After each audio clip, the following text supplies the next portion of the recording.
I'm Steve Harwood, and joining me as my co-host is the great Jay Ward. And Jay, what a privilege to have you be part of our broadcast. You're an Orinda resident, a car enthusiast. You got a whole slew of cars. You're a car expert and the lead car person at Pixar, the creative director of the Cars Pixar's franchise. So I'm so delighted to share this day with you and your thoughts as we look ahead to the day before us. I'm just excited to be here. It's great weather. We got some great cars I've already seen.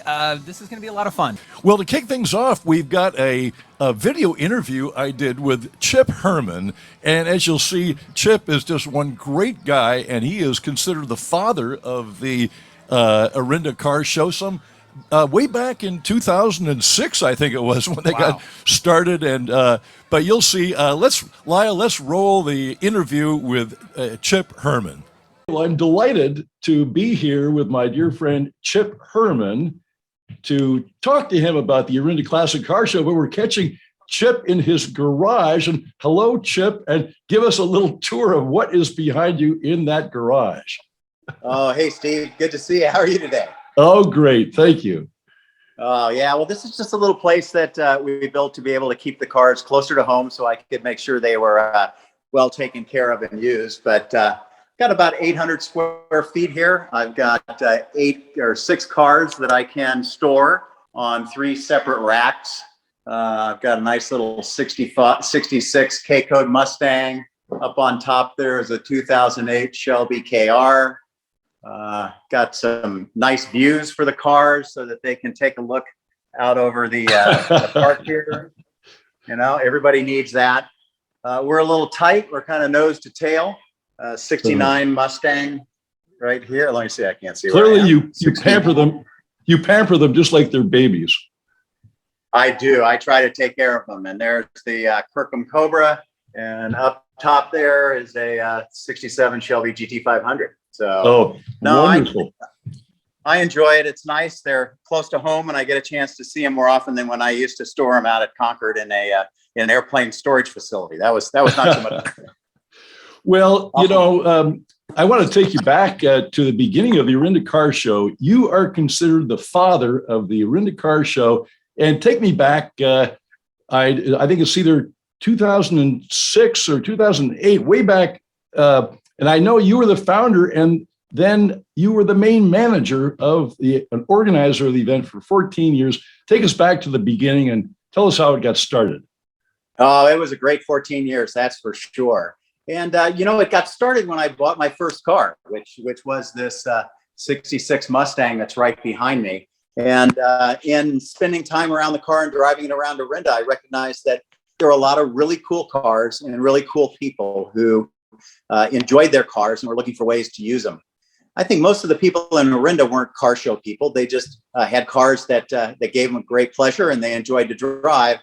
And my thought was, if we could figure out a way to put together an event that would be fun for them and a way to raise some money for the local community, that would strike a chord with them. And I had been having my car serviced at Orinda Motors with John Bannock, and brought the idea up to him. Being the smart businessman he thought it was a great idea to promote the work they were doing. And so together we said, let's give it a try. A lot of folks said we'd never make it. A lot of folks said we'd never raise any money. And we put that first car show together. We had about 25 or 30 cars in a small space, carried my old 1970s speaker system down to provide some music. And I think that first year we made about $1,500 for charity. But the whole thing was based on the premise: let's have a little fun, let's make a little money, and let's do something good for the community. And I was really surprised how local Orinda individuals were so excited to bring their cars down and raise money for the community. I thought it was just fantastic. Well, that's exactly obviously the success has been over the years. It's been a consistent activity that people look forward to. And again, this year, close to 200 cars assembling by Orinda Motors on the 11th. But this year, you're going to be out of town doing a special drive, and you can't be there and be in person. Tell us about that drive that you're heading out on. Sure. Well, one of the things that I'm spending time on now is volunteering at a museum called the Cobra Experience, which is in Martinez. It's open to the public, and it allows people to take a look at the cars and the history of Carroll Shelby. and his impact on cars, design, and people's lives in their cars. Every year for over 30 years, the owner of the museum, Drew Serb, gets together a group of original Cobras, and they start from someplace in the West and drive 1,000 miles together. It's called the Cobra 1000. Every single one of the cars is an original Shelby Cobra. We've had as many as 20 or 22 cars at one time on these trips, and that's what I'm going to be doing. In fact, the day of the car show, I'll be trailering a Cobra from the museum to Cedar City, Utah, where this year's tour starts. So all the cars from around the country, will have about 15 to 18 cars this year, come and start in one place and then do a 1,000-mile loop, staying overnight in about every 250-mile increment. It's incredible to get these cars that are all over 50 years old, have incredible value in them, and take them out and drive them on the road in the dirt and the snow and the rain. And last time I checked, these didn't have tops on them, and you drive right through the rain. But they're enthusiasts who love to take their cars out and drive them. And Drew finds the best roads to drive. We're never on freeways. We're always on 2-lane roads, and everybody totally enjoys themselves, husbands and wives together, just out on a great 4-day drive. Well, clearly, each of those drivers is passionate. You're passionate looking at those wonderful cars behind you. And really, all of our exhibitors at the Orinda Car Show, they're passionate too. And the question is, how do you explain that passion that people have for cars? Well, I don't know. I think it's a little different in everyone. I was a kid who grew up in Indianapolis, Indiana. I grew up around the Indianapolis racetrack, the motor speedway there. And so cars were in my blood very early. But what got me most excited about cars and later were the stories behind the cars, the tradition, heritage, and the people who owned them. I have had so much fun over the years meeting people who own these cars and take the time and effort to make sure that they continue to remain in working order and thoroughly enjoy showing them to others.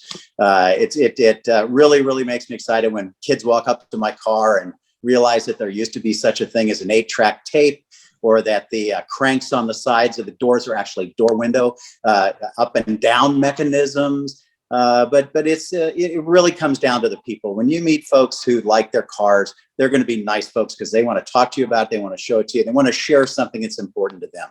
I think that's really, really key. That's why the Orinda Car Shows were so great, is because you get 200 people of very different backgrounds, but they all share that common excitement about their cars.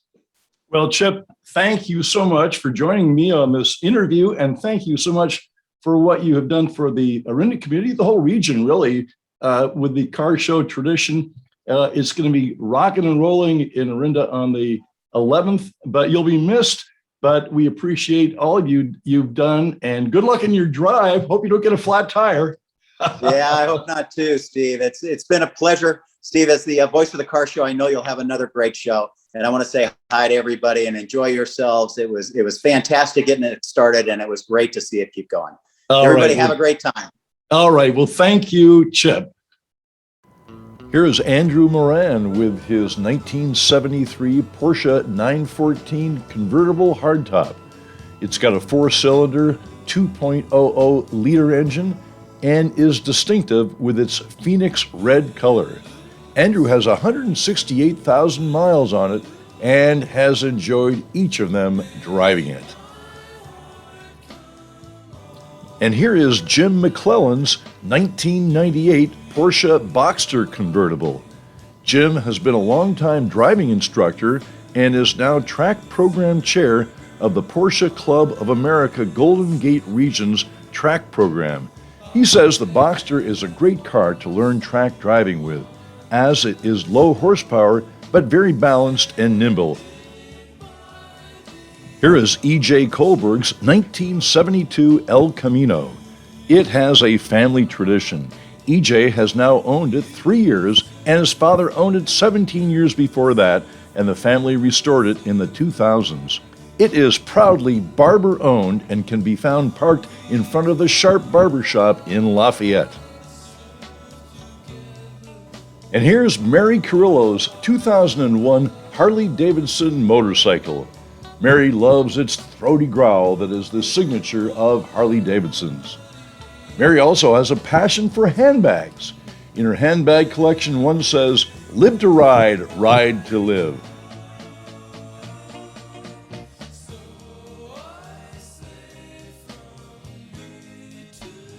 And here is Andrew Weber's 1994 Porsche 968.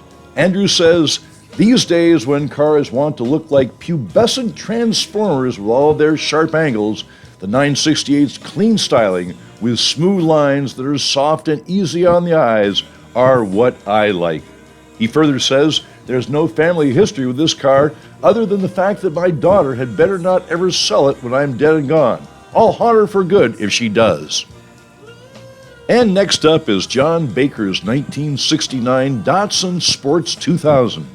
This car has many high-performance features, including twin Solex carburetors, 5-speed transmission, disc brakes, and rare parts, leading it to being honored at many car shows, including the Best in Show award at the Japanese Classic Car Show. And here's Randall Mesa's 1990 Chevrolet Corvette ZR1, pictured with his wife Karen, both looking good. Randall is the original owner and has only 40,000 miles on the car. It is only one of 16 in turquoise metallic. The C4 ZR1 features the unique Lotus-designed Mercury Marine-built LT5 DOHD 32-valve aluminum 5.7 V8. And here is, oh my, Jim Callahan's 1931 Cadillac V16. This is an all-original, unrestored car with factory original paint, chrome, upholstery, and engine with total mileage of 22,000 miles since new. It was special ordered by Illinois Congressman and newspaper magnate Ira C. Copley in bimini blue with black fenders, matching the colors of his alma mater, Yale University. Leading off this group is James Willis's 1967 Sunbeam Tiger Mark II. Out of over 7,000 Tigers built, only around 500 of them were the Mark II. Outfitted from the factory with a Ford 289 V8 engine, this car was heavily modified in the 1970s for drag racing by a previous owner who was one of the founders of the Sunbeam Tiger Owners Association. And here's Edward Feldman's 1960 Morris Minor 1000 Traveler Woody, and Morris pictured with his wife and youngest daughter. The car was purchased new by a couple living in Eureka, California in 1960. They sold the car in 1996 to a gentleman who restored the car. Morris purchased the car in 2014 and is the third owner. This car is 1 inch shorter than the 1960 VW Bug, the primary competitor. And here is Scott Hazard's 1960 Mercedes 190 SL convertible. It was originally owned for 42 years by a Stanford doctor in Oakland, and it was restored in the early 2000s.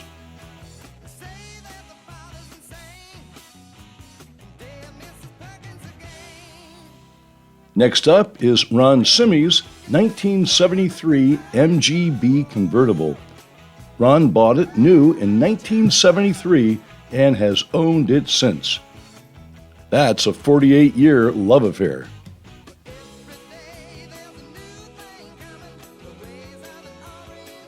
And here is Roy Hodgkinson in his 2000 Porsche Boxster convertible. Roy is another original owner. The car is his daily driver and now has 215,000 miles on it. Roy loves this car and always has it garaged and well maintained. And next we see Larry Delorfisi's 1964 Jaguar XKE Series 1. Larry purchased the car in March 2021 from Fantasy Junction. It had been restored in 2011. With black exterior and interior, it is looking good. And here's Ken Kawabata's 1972 Datsun 510 wagon, which has automatic transmission and factory air conditioning. It was purchased new by a Datsun dealer parts manager in the East Bay, and the second owner was a Datsun collector mechanic. Ken is just the third owner. It has its original color with just one repainting job. And finally, we have two Lawrence Karp cars, both of them rescued from junkyards and rehabilitated. The first, a 1932 Ford with 5 windows, and the second, a 1934 Ford with 3 windows. All right, we are back, and I have a very special guest with us today. This is my neighbor and a gentleman who's done a lot of work putting this event together, Mr. Bill Waterman. Good morning. Morning, Bill. Morning, Jay. Morning, Steve. Hello, hello. How you guys doing?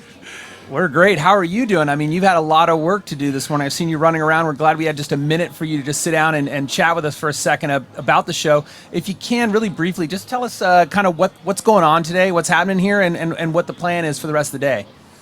Well, you have almost about 180-ish beautiful classic cars. It's a complete mishmash of cars from super fancy, exotic new cars to, vintage cars going back to the 30s and 40s. We also have a really nice antique fire truck from the 1930s here from Alameda that is our tribute to first responders here on the 20th anniversary of 9/11. So we're thinking of that and we're mindful of that. So that's our tribute. We tried to get some more firefighting equipment here, but everybody's up on the fires in the mountains and Right. Caldor and Dixie, so MOFD couldn't bring us a unit, but anyway, we're really happy to be here. Yeah, it's really cool that you guys are, obviously this show is happening on September 11th, and it is the 20th anniversary of a very tragic day for our country, and something we want to remember. And I think it's really neat that you guys decided to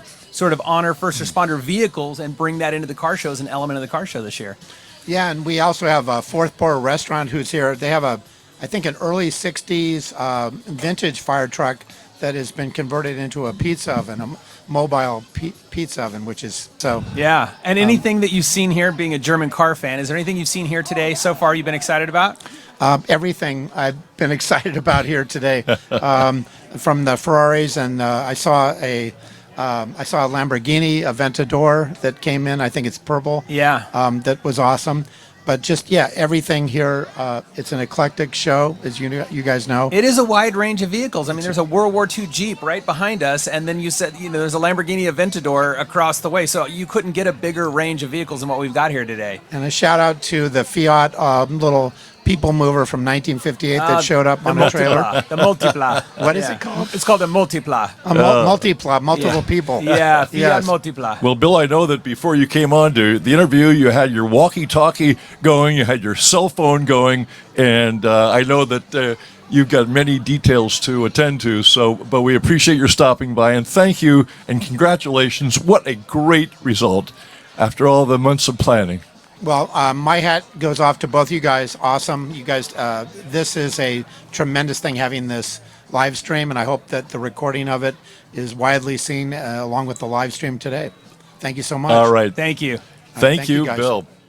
Here's Nigel Rhodes' 1969 Morris Mini 2 holding its own amidst many muscle cars here at the Orinda Classic Car Show.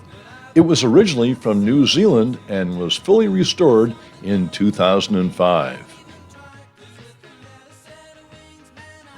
Next is Bob Sundberg and his 1968 Firebird 455 convertible. Bob has owned this beauty since 1974, and it is on a frame restored in original colors, body parts, etc., except that he installed a 1970 Pontiac 455 V8 engine to replace the original V8, which he still has. Here's Hayes Engelhardt talking about his Thunderbird. I'd like to introduce you to my 1966 Ford Thunderbird convertible. This is the last convertible that they made as a Thunderbird up until the retros of the early 2000s. This car has approximately 68,000 indicated miles on it. It's had one repaint. I've redone the engine, transmission, brakes, everything to make it a true driver's car. And here's Steve Sobel's 1987 Alfa Romeo Spider Veloce. Steve has a history with Alfas that he has owned since 1978. Steve took his pregnant wife to the hospital to deliver their middle daughter in 1989 in his 1973 Alfa, and took that same daughter to her wedding ceremony in 2019 in this 87 model.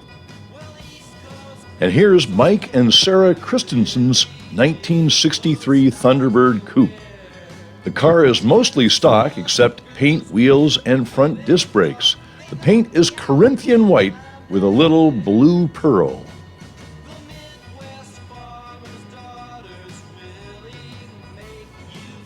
And here is Jack Martin's Ford Woody Wagon Hot Rod. Jack purchased it in 2017 from Chuck Miller of Styline Customs. Chuck is an award-winning builder and worked closely with Jack as he rebuilt and restored this beauty. The wagon is distinctive in many ways, none more than its color, creamsicle.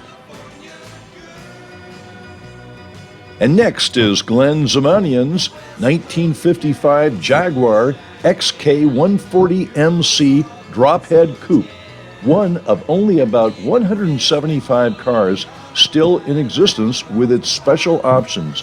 Glenn purchased the car in 1996, and his priority is to have the car be a fun, usable old driver that the kids can climb on without worry of scratching it. Here's Chris Riley and his 1969 Chevelle Malibu. The car was purchased 20 years ago and is mostly original. We're going to chat here with the wonderful Emily Lambert. And Emily, thank you for being with us. Of course. And Glad to be here. well, introduce yourself and tell us all about the Cobra experience.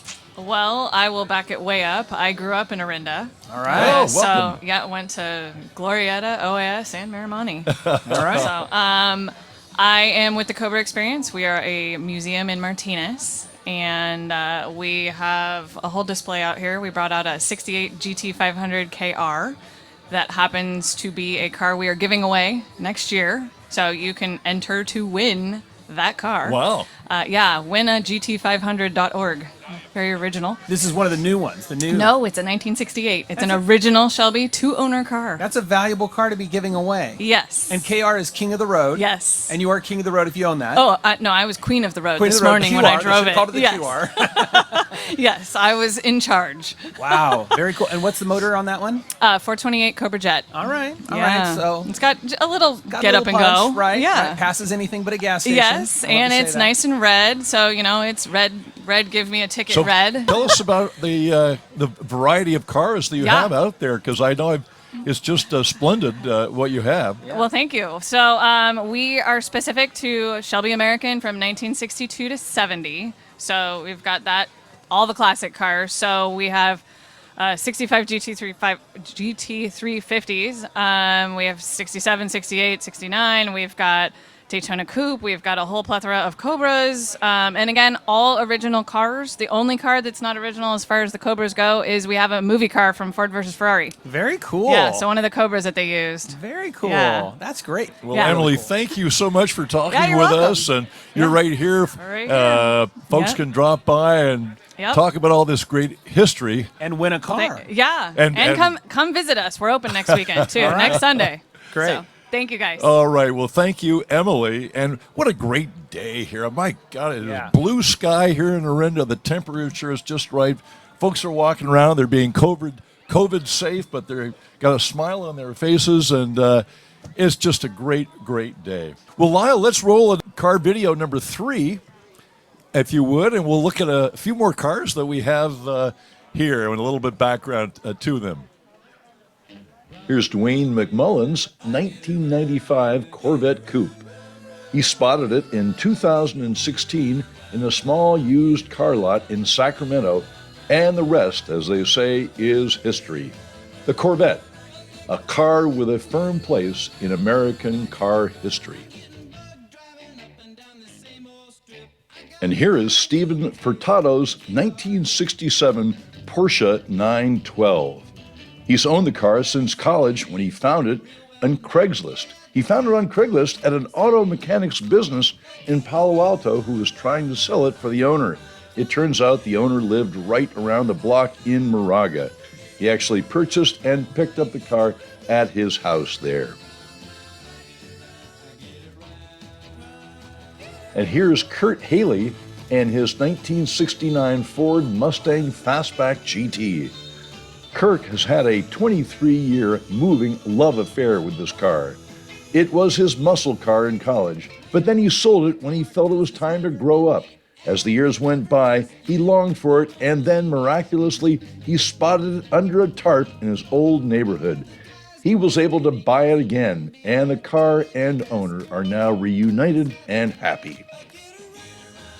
Here is Adam Strong's 1975 Series 3 Land Rover. Adam is in the process of restoring it. It was used as a military truck before it was brought from Costa Rica to the States. Adam says he has a ways to go in restoring it, but he is enjoying the process. And here is Bruce Trenery's 1977 308 GTB Ferrari. Bruce is the owner of Fantasy Junction, a collector car dealership since 1976, and feel that the 308 GTB represents one of the best balances between drivability, style, and value in the Ferrari family. Next up is Stephen and Maria Schreier's 1964 Chevrolet Corvair Spyder Coupe. Steve's family bought a four-door Corvair in 1963, and then his dreams came through when he got a Corvair Spyder as a high school graduation present. Flash forward, and now Steve is the owner of an almost identical car of his youth, which he says is a constant prompt for long recessed memories. And here is Stan Sutton's 1966 Sunbeam Tiger 1A. It was designed by Carroll Shelby and built in Britain by Roots. It packs amazing power thanks to its Ford 302 horsepower engine in this light 2,600-pound car.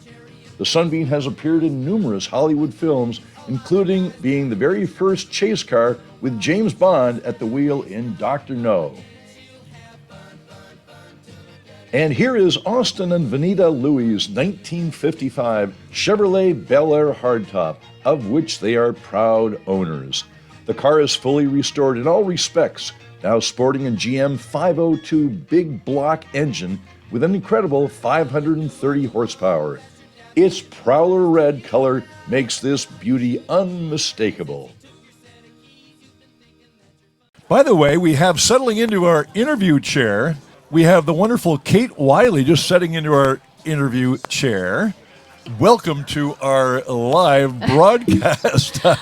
Well, it is so great to be here, and what a gorgeous day. Isn't it just fabulous? It's perfect. It's absolutely There's just perfect. a wonderful vibe, and I wanted you to tell our audience a little bit more about wonderful seniors program that you have. Okay. Tell us about it.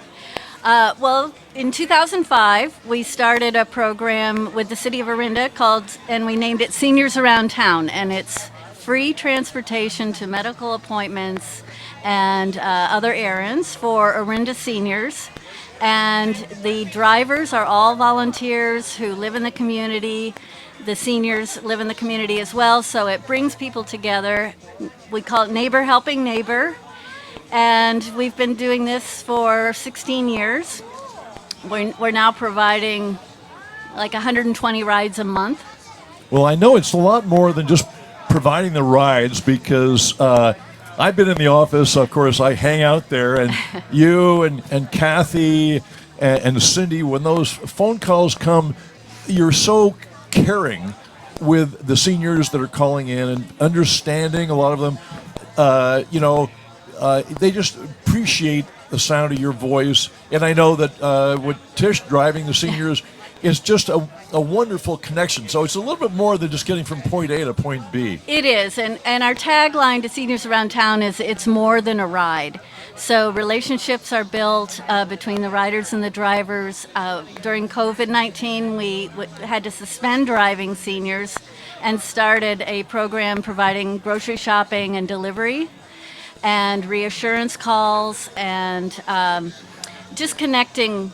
We're always there Monday through Friday. We're not we're live to talk to the Absolutely. riders and the drivers, and we know them all very well. Well, So- Kate, thank you for all you do. I know you're part of the heartbeat of there at the Orinda Association, and for all the things you've done over the years in the community. Well, They thank go you. on and on and on. Well, we're just blessed to have so many people that work on this show 6 months in advance and hundreds of hours. So it's amazing to us, all of you who have come to help us meet our It's goal nice every to see year. it come to So- fruition and have it be such a wonderful result Yeah. that people are walking around and Yeah. really enjoying themselves today. We're back. We're Orinda's back. Yes. All right. Well, thank you, Kate Thank you. Wiley. Wonderful. Oh boy. Well, a lot of Kate's an example of just all the wonderful people around that give of their time and the tremendous volunteer hours in this community. It's a big part of the Orinda and La Orinda community. All of the volunteer Absolutely. time that people put in. Absolutely. Well, wonderful. Well, let's see some more cars. We've had some of our video clips of cars, but let's, Lyle, what's up next here? We have another grouping of cars. Group number 5. Let's see what that's all about. Here is Richard Ruff's 2017 McLaren 570 GT. It charges up to 124 miles per hour in less than 10 seconds. And has a top speed of 203 miles per hour. Its published horsepower is 560, but most agree it is over 600. Next is Stephen Johnson's 1965 Ford Thunderbird. He's just the second owner, and the car has always been registered, evidenced by all of the tabs on the license plate. And here is John Logan's 2007 Lotus Elise, which he says has no dynamic stability management, no active yaw control, no electronic brake distribution, no traction control, not much else. But he says if you want to go fast, seriously fast, sit down, strap in, shut up, and hang on. Next up is Kurt Dobson's 1957 Studebaker Golden Hawk. The car was only made from 1956 to 1958, but Kurt got one thanks to his grandfather owning a Studebaker dealership, getting the car in 1956, passing it on to Kirk's dad in 1959, who then turned over the keys to Kirk in 1970 on his 16th birthday. And next we have Steve Kelly's 2011 Porsche GT3 RS. This particular car spent several years in Europe with its previous owner, where the suspension was modified and tuned by Porsche Team Manthe Racing in preparation for circuiting the Nürburgring. Steve reports that its manual gearbox makes it an engaging and visceral car to drive. And here's Jim Kearney's 1950 Oldsmobile Coupe. He purchased it in North Carolina in 2018, then trucked it to Livermore. He's now had it completely redone, installing a 1957 Olds engine with 3 carbs. And here's Martin Blow's 1963 Buick Riviera Coupe. Martin bought the car in 2019 after looking for a 60s Riviera for many years. He said he loves its breakthrough styling and the personal luxury aspect, mixed with a big V8. The car has its original upholstery and has been resprayed with its original sand color, a classic from the 1960s. And here's David Orsi's 1950 Chevy Deluxe convertible named Ruby. He's had her for 2 years now and says he is enjoying every moment driving her. David and the car had a place of honor in this year's Orinda 4th of July parade, driving the mayor and members of the city council. We're having fun here, and we're back with the Taft brothers. Who? Yes. Who is correct? So for We those got of Russ and Bob Taft, and they're quite something, Jay, because they have 7 cars here at the car show. What's going on with the Taft brothers? We could have had more, but we ran out of drivers. So anybody who wants to drive a cool car, come to the media tent and give us your name. You'll throw him some keys. We'll toss him some keys. Right. How many cars do you guys have between the two of you? 15. 15 cars. 15 cars. Not bad. Eric, use the mic when you're doing Okay. it. 15 collector cars. Okay. And I wanted to talk to you about a couple cars that you brought. One of them is you have two very early Aston Martin DB models. And for those of you who don't know, DB means David Brown. And David Brown was a guy who came in at Aston Martin and really helped push them to the levels of performance. So this When is we look at the screen, we see the guys where you can look over there and see what we're showing on the screen. yeah, that looks like it's over at the Alameda Naval Air Station there. You'll notice the red car with the silver top. Speaking of DB or David Brown, that was his personal driver. You're not allowed to talk about that car. I am. Oh. So, so that car was purchased by my uncle at a junkyard auction in Vallejo in 1965, and he borrowed $10 from the auctioneer to pay for it. And so he bought it for $10. It was recovered theft, and I would help him work on that car when I'm on my way home from school. He'd give me a part. My dad had a buffer, and I'd buff it, or I'd go on a creeper and go underneath the car. And after a couple of years, he finally got it to a point where he could enter it into a car show. And he said, since I've helped him for all these years, if we win a prize at this car show, he'd let me take it to the prom. Ooh. So I'm buffing and I'm. Oh, yeah, you're going to win. Oh, yeah. You're going to win. And so he entered it in post-war foreign sports, which was a huge category, competing against Lamborghinis and Ferraris and MGs and Porsches and everything. And we won third place. Okay. Well, the horror of me working on cars and not girls finally struck. So I needed a date. And sitting next to me was a beautiful girl named Vida. And I said, hey, Vida, are you going to the prom? And she's like, no, my boyfriend, he's not coming to our prom, and I don't want to go to his prom because he goes to the rival school, so I'm going to sit it out. I said, well, I'd love to take you if you want to go. She's like, oh, I don't have a dress, and my boyfriend probably doesn't want me going out with another guy, so that's so sweet of you to ask, but no, thank you. I said, that's too bad. I'm going in an Aston Martin. She said, okay. It worked. So Yeah.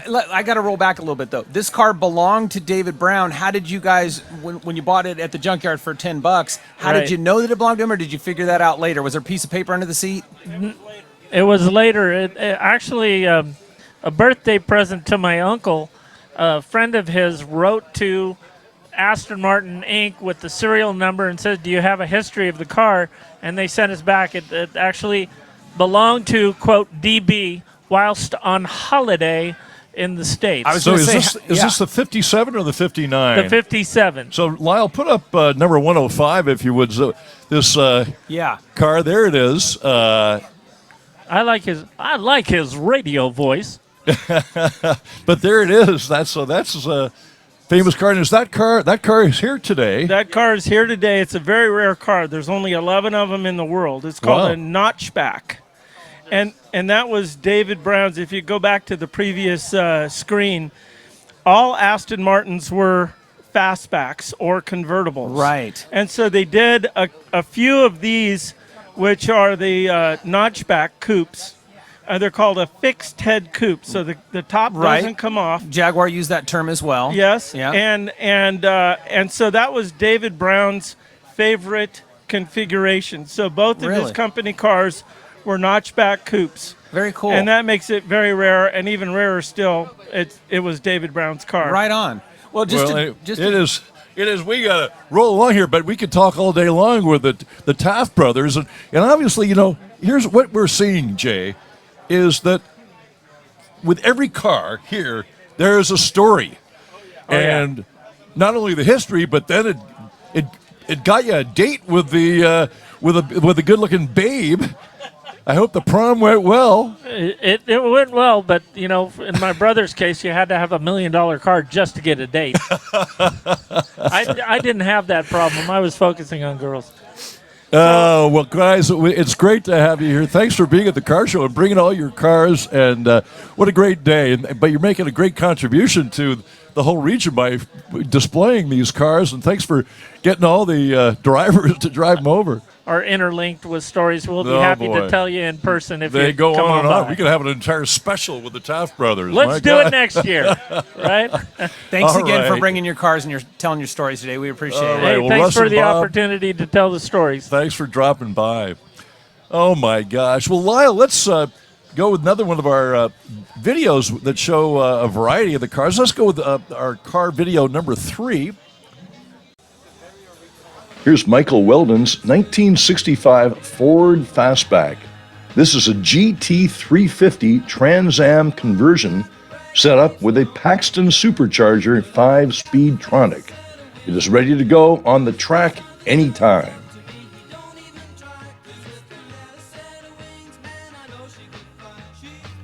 Next is David Tan's 2007 Mercedes-Benz 50th Anniversary Limited Edition SL550 Roadster. Just 550 were produced. Some of the luxury features that were unique to the 2007 anniversary model are the pewter metallic exterior paint, the cognac brown leather upholstery, the black ash wood interior trim, the 18-inch twin spoke wheels, and the 50th Anniversary Edition floor mats. And here is Bruce Kimmis's 2017 Corvette Coupe, a replacement for an exact copy of the one he totaled. The car is dressed up with pinstripes, a Z06 grille, a carbon fiber rear bumper, and a front splitter. And here is Brian Cutter's period correct 1961 Baja Custom Beetle. The Volkswagen Beetle, a distinctive icon over many decades. And here's another Volkswagen product, Jason Matthews' 1974 Carmen Ghia Cabriolet.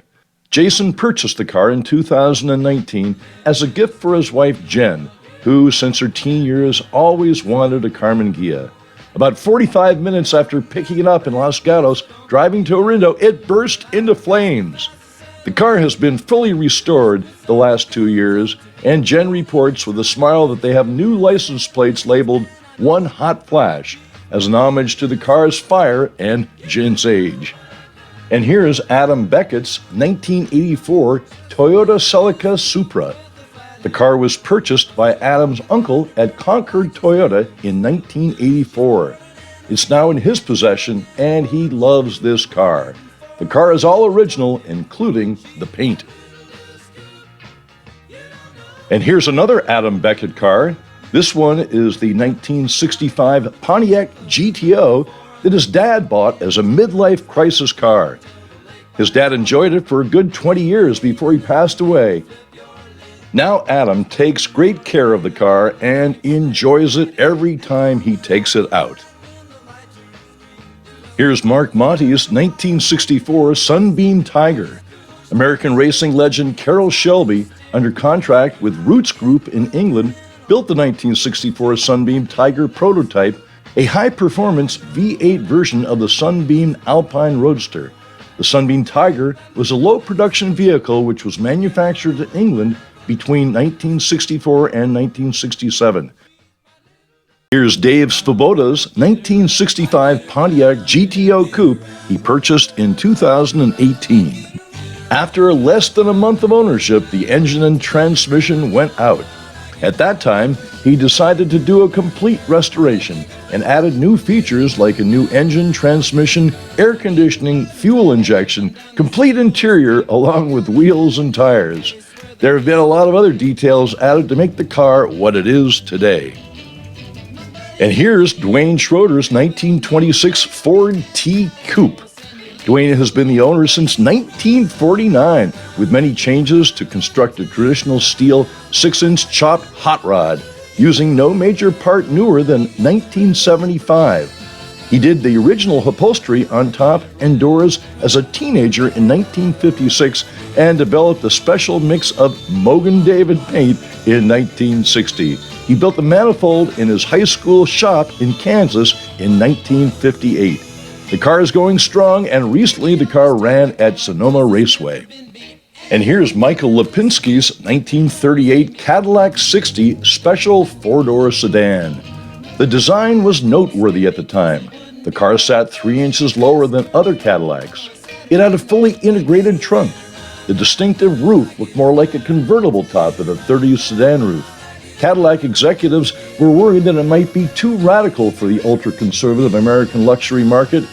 Their fears were unfounded when the 60 Special outsold every other Cadillac line in its first year.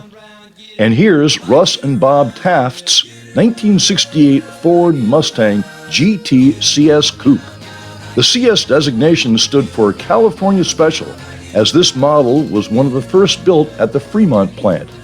Because the Shelby and the GT CS share so many features, the first 60 were built by Shelby at the Ford plant to teach the customizations to the Ford crews.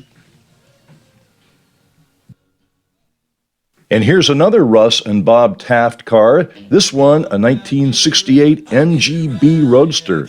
The car is named Mary for the previous owner who passed away due to breast cancer in 2005. Her husband kept it in his garage for 14 years and never drove it, but started it up every week. Note that Mary is still on the driver's door. When the car was repainted, the Tafts insisted on keeping the red pinstriping in Mary's memory. Here's George and Judy Marquis' 1973 Alfa Romeo GTV 2000 DiGiorgio Coupe. The Marquis picked up the car in 1973 in Europe and proceeded to tour Europe for a month before shipping the car to the U.S. It now has 250,000 miles on the odometer and still runs great. Here's Charlie Zaxcorn's 1970 Ford Boss 302 Fastback.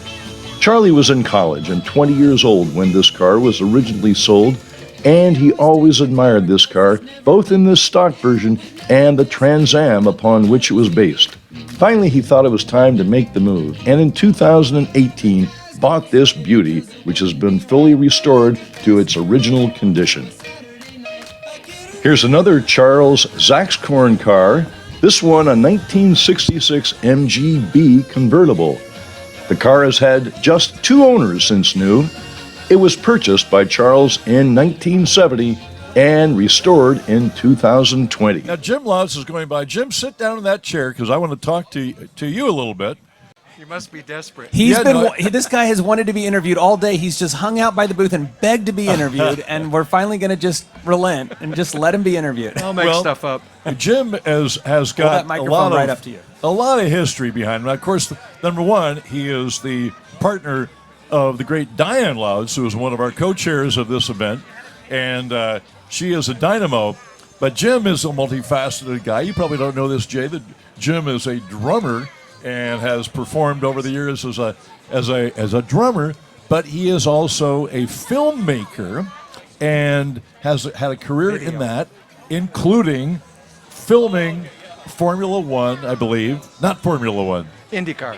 Jim, tell us about how you came to be associated with IndyCar and what was that all about? I was working for Sports Channel in the city, and we did the Giants, the A's, the Sharks, and somebody else forgot. Anyway, and I was looking for other ways to make money, and I thought, how do you make money? You have to have sponsorship. And I went, where can you get sponsors? And you go to any race, and there are about 3,000 sponsors. And I go, okay, well, I'll do that. I came up with a show. I called someone down at Toyota and sent him a package about it, and that was the last, never heard a word. And when I had left Sports Channel, I suddenly got a call from this guy, and he said, remember that show you pitched for me when I was with Toyota? And I said, yeah, sure. And he goes, well, I'm now Toyota is entering the IndyCar circuit, and we're looking to we know we're going to be at the back of the pack. We're looking for more exposure and video. How about you doing that show? You pay for it? Yeah. Okay. You got the money. The rest is easy. Oh, that's great. What year was this at Toyota? This would have been probably mid-'90s, something like that. And what happened was the IndyCar, they'd come to they split. And they had IndyCar owned the rights to the name, so they changed theirs to CART, Right. Championship Auto Racing Teams. Right. And like I said, it was they had two teams. One was Ivan Ironman Stewart. Right. He was and it was his. God, all these names coming back. It was the guy who did, and I'll think of it, who did all of them. He did all their trucks. Okay. And he had a thing down in Rancho Santa Margarita, and he got Archiero Wells. Oh, Cal Wells, that's who it was. He did all the engineering for Ivan's trucks. So Toyota figures, well, hey, you can do it. And the other guy, guess who the other person was? Who's that? Dan Gurney. I've heard of Dan Gurney. And the Yeah. and the driver was Juan Fangio II. Wow. So I got to go down and we filmed at Dan Gurney's American Racers, and he passed away. I think in the last couple of years. Just a few years ago, he passed away. Yeah. He was the nicest guy amazing. you'd ever want to meet. Yeah. And so we started. I came up with this show, and so I got a chance to meet all these people. Roger Penske, again, when they opened Fontana, I got to go down and interview his son, who was running the Fontana Speedway. And so it was a really, really fun time. So it was about 10 years of being a motorsports journalist, and then I switched that and started doing cooking shows on PBS. So that's And the rest is extent history. is my Yeah. Well, my history. So it was a lot of fun. So I met some absolutely those. I got to tell you, racing people are the most great people. down to earth. I keep thinking about it. Here was Roger Penske and these guys. They could buy and sell probably most of the people anywhere, and they were just great people. They really, really were. And it really is. It's a culture. It's a real culture. So anyway, that's the story of my racing career. And Well, but that's a I great can, bit of. I can there's so come much and history drool going over on. all this. So anyway, that's So many, different aspects of people's lives and cars and how they intertwine. This is a unique one for you, Jim. I mean, we've got people talking about getting their first prom date because they had the good-looking car, and everyone's got great stories. It's kind of woven into our history. Yeah. And everyone has got part of it. Thanks Okay. a lot, Jim. Thank you, guys. All right. Jim Lott's great guy in the community. Wonderful. Well, Lyle, let's roll another set of car photos of some of the other cars that we have here today. We'll take a look at those. Here's Alan Brown's 1967 Shelby GT350, of which he is the original owner and which he vintage raced in the 1980s. The car is unique in a couple of respects. It is one of only 22 cars painted bronze metallic. It has running lights on the upper air scoops. The first 180 of these cars had running lights like this until they were banned by California and Rhode Island. Here's Larry Monte's 1957 Ford Thunderbird convertible. Larry's car has been displayed on many domestic and European classic car calendars, but that distinction was clearly exceeded when his photo was used in the promotion of the 2019 Orinda Classic Car Show. And here is Harrison Ernie's 1972 Triumph TR6 convertible. Harrison reports that 5 years ago he rolled this car off a cliff. After insurance paid for the parts, he replaced every single panel on the car, got a beautiful paint job and some new glass, and it was better than new. He just bought the car from his dad and can finally drive it again. But he says, I go much slower now. And here is Bill Merkel's 2005 Dodge Viper Copperhead Venom Roadster, sporting a 500 horsepower V10 naturally aspirated gasoline engine. The Copperhead model's visual trademark was its paint, a unique color called Copper Fire Orange. Having a multi-chromatic pigment allows the paint to change color in changing light conditions. And here's Todd and Julie Mercer's 1965 Shelby AC Cobra 427 SC replica. It was licensed by Carroll Shelby and built in 2002 by Super Performance as a rolling chassis. Todd and Julie purchased the car in 2016 and since then have replaced the engine with a lighter one, installed a tuned coil over suspension system, performance sway bars, and 6-piston Willwood disc brakes. And here is Greg Schwartz's 2012 Lotus Evora S.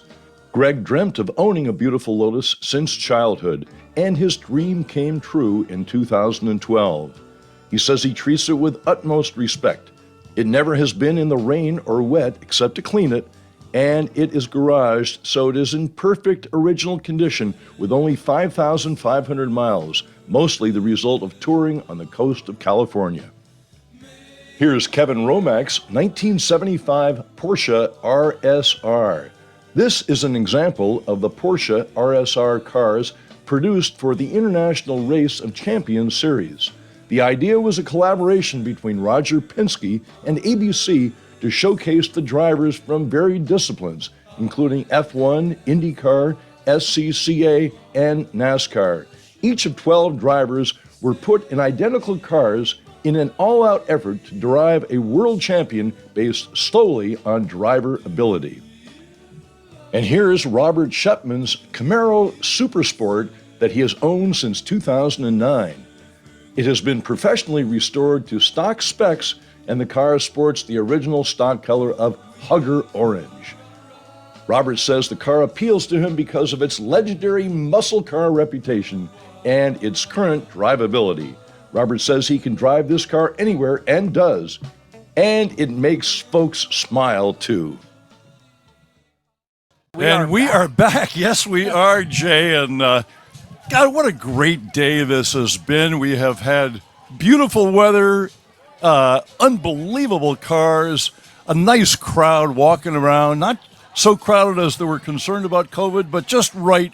A lot of people strolling around and everybody feeling good. It is beautiful out here. We just had some great performances from La Orinda Idol singers. Those girls, I mean, for as young as they are, unbelievable pipes. Well, it's near and dear to my heart. I've been the organizer of it for the last 14, 15 years. And these young people, I just have to pinch myself at how good they are. They're just, I tell them, quit. Don't bother going to Sleepy Hollow, OIS. Quit. Go directly to Broadway. There's your parental advice from Steve Harwood. Well, let's get back to the cars, Steve. Yeah, what do we got a wild and wacky and interesting car here to talk about. Yeah, so Ruben Ruiz is with us right here, and he's got what's called a Fiat Multipla. And for those of you who don't know, this is a very tiny little Italian car, but this is interesting because he actually restored this car from not very good condition. Ruben, tell us a little bit more about the car, about how you got it. Just first of all, why did you buy this car? Well, I was looking for a Volkswagen Boss body to repair one of Volkswagen that I had. And I see advertising a Volkswagen Boss body for sale. Well, I went to see it, and oh, wow, what I found out is a little car that it was not a Volkswagen. It was a Fiat, 1958, all beat up, no seats, no windows, no nothing. But they say it's a Volkswagen because it have the engine and the back. And I told them no. So the owner thought it was a Volkswagen, didn't even know they had a Fiat Multipla. They didn't know what it was because it was no sign, no name, no nothing. It was just a shell. Right. Empty shell. Yeah. And it was from the grandfather, left it in the barn several years before. So they didn't know what they had. Wow. And what, I mean, you saw this thing, you know these are rare and they're cool, but you think, do I really want to buy this and get into this thing? Well, what happened is that the car, I had one in the 60s, but it was all beat up. And so I knew exactly what it was. Yeah. And I decided to make it as a little project. I was like 5 years away from retirement, and I figured it out. I can use this car for my retirement. Right. To have something to spend my time on. Yeah. After I retired, well, I spent 5 years working with the car. Spend that much time because the parts were hard to find in the U.S. You were saying you had to fly to Italy just to buy parts for the Multipla. 4 times. 4 times. Did you ever show up at the passport office in Italy and they said, "You're here for vacation?" No. "You're here for work?" No. Exactly. They asked me 2-3 times, "What are you here for?" I says, "Well, to pick up an engine for a Fiat." And they laugh at me. They says, "What? You cannot find an engine in the U.S.?" I says, "Maybe, but I got this one on eBay." And I came over here because I never been in Italy. I wanted to know Italy. And in the meantime, get the engine and ship it to the U.S. Wow. And it was good because the person who sold me the engine invited me 3 or more times because he used to help me find the parts in the junkyards. Yeah. And I used to live in his house, eat his food, and he was my driver, which was great. So, Room, could you just flip your binder, turn it around towards the camera so they can kind of see the car? So for those of you who don't understand, a Fiat Multipla, it looks kind of like a centipede. It doesn't really have much of a nose and not much of a back. It's like a little cute shell itself. It's like I don't know how to explain it, but they're very cute and endearing. They're sweet cars.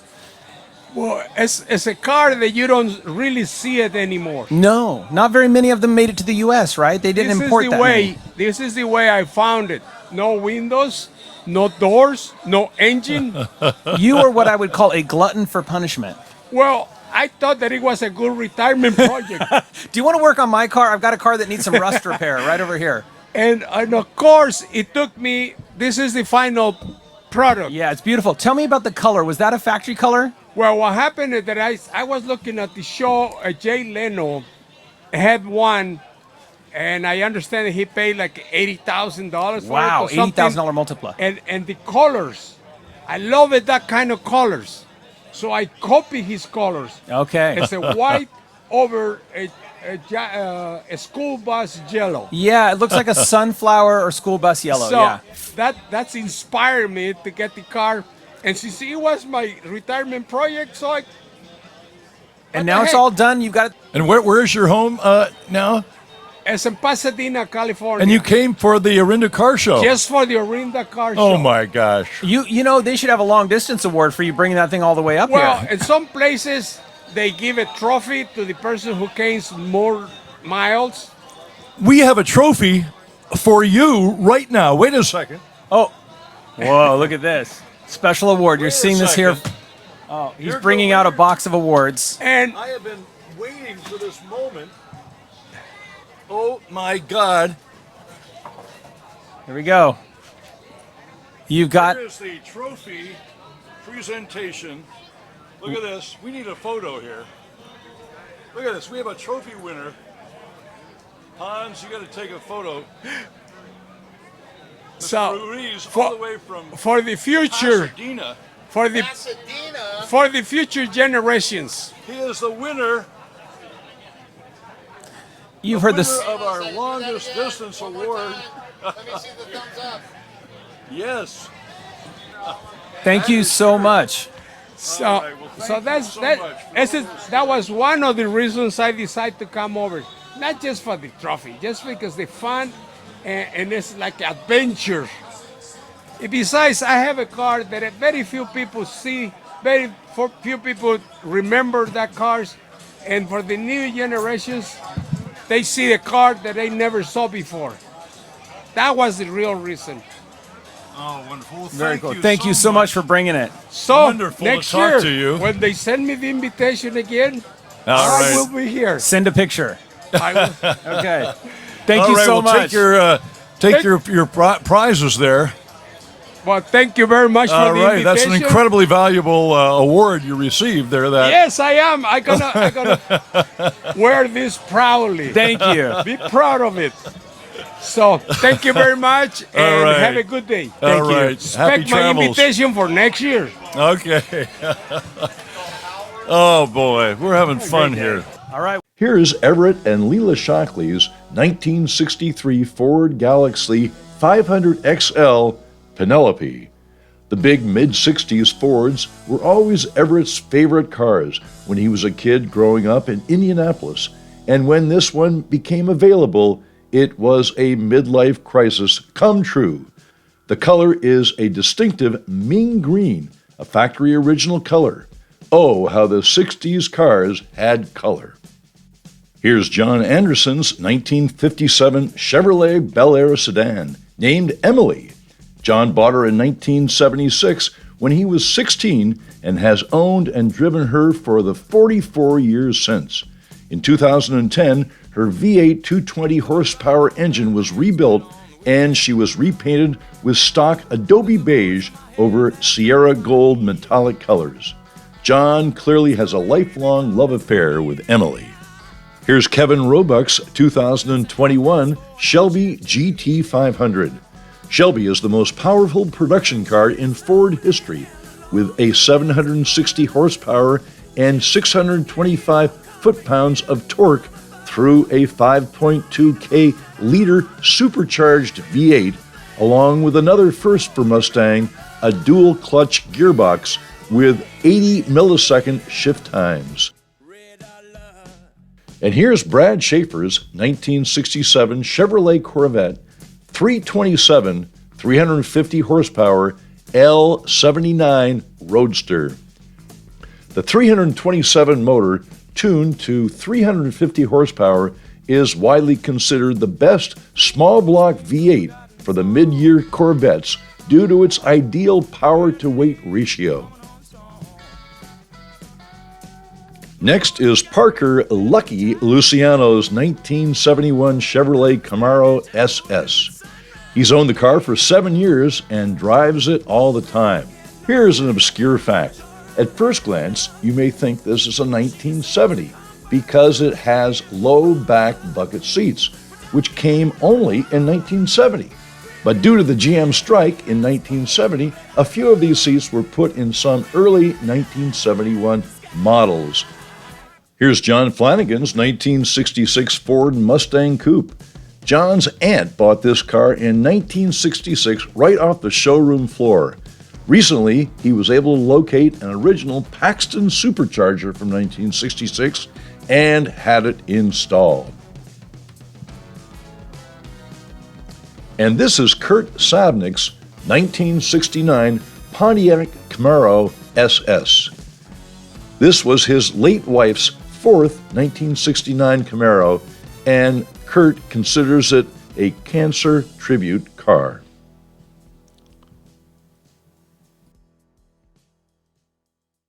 We have the great Hans Hiller with us, and Hans, this is a big day for you and for Orinda Motors, our lead sponsor for this wonderful event, and you're our leader of the Orinda Classic Car area here. Just tell us about how you're feeling about the day. Oh, as always with a car show, we get all worked up and excited and tired to get ready for it. And then, we're here and we're just walking around, and I can't believe all the smiles that I see on everybody's face. That must mean that they're having a great time, because I am. And you know many of these cars intimately, because I know many of our exhibitors have had their cars worked on over the years by Orinda Motors. Numerous of the cars here, and new people too. New faces we're seeing, so that's a wonderful thing as well. And in fact, anything that's in the shop is one of our regular customers. Okay, on a repeat basis, and we've got some other cars around the area that are regular repeat customers. Well, tell us all you do in the classic car area. Are there all aspects of the cars you work on? Do you work on the body as well as the engine? No, we specialize in the mechanical end of repairs on the car, and it seems that we're more so in a restoration or reformation to get them back on the road. Okay, I've had Grandpa's car in the garage, or on the back 40, and now I want to get it running because my 12-year-old son wants a car. Okay, right. So these are the types of things that we see coming through. Okay, people that have lost memories and they find those memories Right. back. One of the things that I've grown to like about this job, probably the most exciting thing about this, is I make dreams come true. Okay, and I've named it Orinda Disneyland because that's what we do. I come to work every morning and I make dreams come true. Making dreams come true for old cars. Right. And the people that are reliving those dreams. And great stories, too. I mean, a lot of these people have amazing stories about these cars. Oh, they do. It goes on, and everybody has a different story. Well, there's the quest for authenticity, and this wonderful Mr. Ruiz, who is just here with his little old bug. His Fiat Multipla. Yeah. He had traveled to Italy 4 times to get genuine parts for his vehicle. And I don't know that I'm willing to travel the back roads of Italy or even Spain for that matter, but it'd be nice to tour the country. But I'm sure that some of your customers do really want to strive after finding those replacement parts, which were the original ones, finding them And I imagine there are people that go through all the junkyards and so forth, trying to retrieve them. You say junkyards. That's all well and great, but what we think of as a junkyard today is cars that are 10 to 15 years old, not the 50-year-old cars. When we get into this stuff, I'm either looking at restoration parts, restoration types parts that are reproductions, or we're looking for genuine parts that are new old stock or even good quality used stuff. So there's a lot of internet searching that we do to find this stuff, and there's a lot of different resources that we use. They need you down in Cuba with all those wonderful old cars. I remember going down there years ago, and they still, of course, have them today, and they're all from the 50s, and they just are gorgeous that they use down there. They for whatever it was, people in Cuba just loved those cars. Well, there was an embargo that after 1959, you couldn't get an American car in Cuba. Well, and that's what it was. You couldn't get any more cars, and so they had all these 50 series Chevys, and they just built cottage industries around making replacement parts and I heard that reproductions. they take old vacuum cleaners and something and be creative to get the parts they need. Yeah. Well, in a limited situation, we all do that. Wow. Well, wonderful. Well, it's great to have you. Congratulations on this day. Thanks to Orinda Motors for being the lead sponsor for all these 17 years of the Orinda Classic Car Show. We thoroughly enjoy it. We love being part of the community. We love giving back to the community, and this is just a small way that we can do it. I really appreciate everybody that came out today, all the spectators, all the people with the booths that have organized their information, and just the enjoyment of the day. It is a feel-good day for sure. Well, so thank you very much, Hans. Well, thanks for having me, Steve. Okay. Thank you. Enjoy the rest of the day. Bye-bye. All right. Well, Lyle, let's roll with some more video if you got any. Leading off our next group of cars is Peter Rosarito's 1965 Backdraft Racing Cobra Roadster. What a beauty. And next up is Steve Padone's 1989 BMW 635 CSI Coupe. Steve is the second owner. The car is unrestored and it has matching numbers. It was gifted to Steve by a friend. Nice friend. And here's John Britton's 1966 Triumph TR4A convertible. John has known the car for over 40 years and acquired it from a friend in non-running condition 15 years ago. It's looking good now. Next is Bill Brobeck's 1969 Chevrolet Chevelle SS396. Bill, who grew up in Orinda, is the original owner of the car and purchased it from Valstro Chevrolet in Oakland. He recalls first filling up with high-octane gas at 28 cents per gallon at the Flying A in the Village. Next up is Chris Keneal's 1981 BMW 528i. Chris bought this car new in 1981 and then in 2001 sold it to a BMW mechanic for $2,500 as maintenance bills were adding up. And then in 2007, after the mechanic had fully overhauled the car, bought it back for $2,100. As Frank Sinatra sings, love is wonderful the second time around. And here's Kara Hoxie in her 1984 Alfa Spider Veloce. Kara has owned this since new. She has crossed the country with it in both directions. Now her husband Tim keeps it looking good and running smoothly so he can drive it and be reminded of one of the pleasures of moving to California from the East. And here's Joel Edelman's 1966 Ford 289 2V C-Code Mustang convertible. Its candy apple red exterior and recently restored bright red and white deluxe pony interior debuted at his daughter's wedding earlier this year. And finally, here's Neil Pack's 1996 Porsche Carrera 4S Coupe. Neil purchased this car in November of last year as a project as it needed a lot of work. Paintless dent removal and paint restoration brought the original exterior back to life. Neil says a lot of elbow grease also helped. He says an FD Motorsports shifter and golden rod, sport exhaust, RS engine mounts, and other upgrades make this car a blast to drive. So I've got another interview I'd like to do. This is actually a friend of mine for a number of years. This is Bruce Trinery from Fantasy Junction. And Bruce brought a car today. First of all, welcome, Bruce, and tell us what you brought. Thanks, Jay. I brought a little 308 GTB 1977, which is a mid-engine 8-cylinder Ferrari, kind of the bottom of the food chain of a Ferrari from a value standpoint, but a lot of fun to drive. Yeah, the 308 was like kind of made famous by Magnum PI, and then all of a sudden all these kids wanted a 308.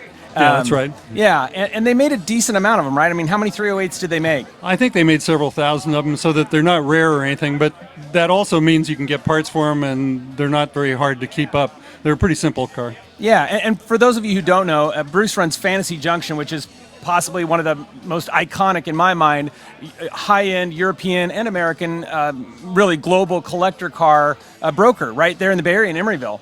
And you can walk into Fantasy Junction one day and see completely different cars a month later, and all of them are, in my mind, collectible, stunning, special. So Bruce knows more about Ferraris than I'll ever hope to know. And you've got a couple Ferraris. You just showed at Pebble Beach last month, and you have a 330 GTC that's an original car, right? Yeah, I have a 330 GTC, which is a 1967, and that's a V12 with a transaxle, a Pininfarina coupe. And that one I've had since '83, and that one's all original, original paint and things. So it's kind of it's one of my favorite of my cars. Yeah, and you've said that before. And I mean, for those of you who don't know, a 330 GTC, it's a four-seater, and it's a two-seater. You don't have back seats like the 2+2 before right. it, but you've got the same essential drivetrain as a 275 GTB underneath. Except it's the 275 is 275 cc's times 12, and a 330 is 330 times 12, so that the 275 is 3.3 liters and the 330 is 4 liters. So you can actually, technically, you could beat a 275 GTB in your car. Yeah. Wow, that's pretty cool. I didn't know that. It's a larger capacity engine. Yeah, they weren't designed as a racing car. They were designed as like an executive car or whatever, but they're very beautifully made. If we could talk just about where you think the collector car world's going now. Obviously, we've had a pandemic, but we've seen classic car prices going up and up and up, it seems like, during the pandemic for the good stuff. Do you see that? I mean, everything has ups and downs, but do you feel like we've just hit this new plateau and this is where we're going from here? Or what's your gut? Jay, I think that during the pandemic, a lot of people had a lot of time to look at their computer screen and dream about what they were going to do at the end of the pandemic. And it seems like a lot of people decided, if I don't do it now, when am I going to do it? You know, we all are getting older, and if you want to have some fun, you have to go out and do something. So I think it's sprung a lot of people into action. And so we've seen, a lot of sales, and when you have a lot of sales, the demand is higher. When the demand is higher, the price goes up. So the market has been very buoyant in the last year or so, particularly for the mid-range and less expensive cars that people can have for fun.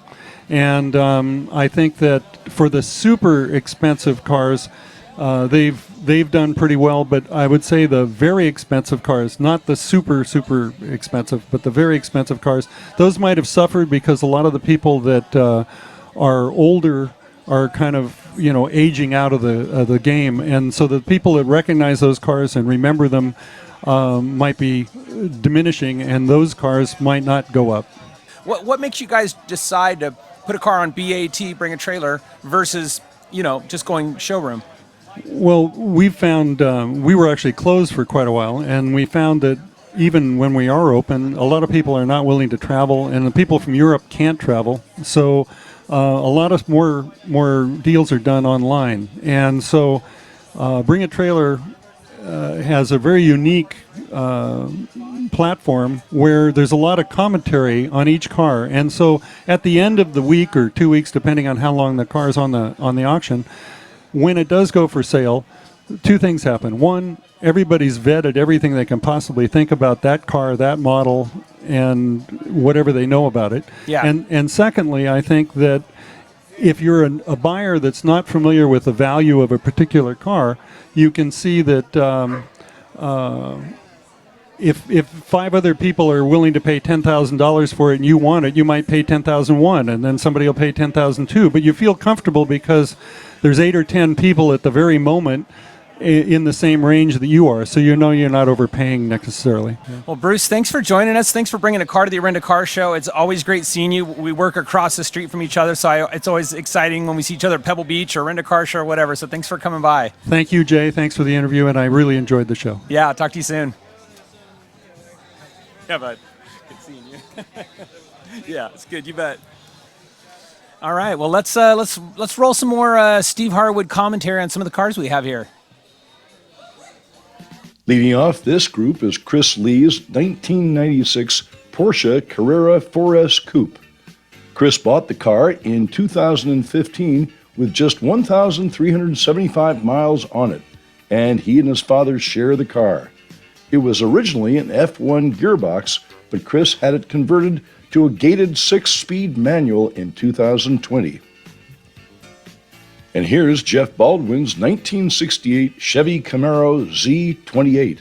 A total of 7,199 of this model were produced with a high-performance 302 engine and manual 4-speed transmissions. These cars were designed for racing and were dominant on the Superstock drag circuit and the SCCA Trans Am Series, where they were 1968 and 1969 champions. And here is Russ and Bob Taft's 1969 Pontiac Firebird convertible. Russ and Bob's Firebird has been a regular in the Orinda 4th of July parade, including representing the Orinda Association in 2016 with the Statue of Liberty and Cinderella on board. And here is Cole Weldon's 1951 Ford Custom Deluxe Coupe. This is a new car from 1951 without any work done on it yet. Its length is a full 10 feet. Good luck finding a parking spot. Next is a 1987 Ferrari Testarossa, which was purchased by Paul DeVivo in 1990. It is in original condition and has not been modified in any way. The Testarossa was produced from 1984 to 1991 with 12 cylinders that take you from 0 to 60 in 5.5 seconds. Oh boy.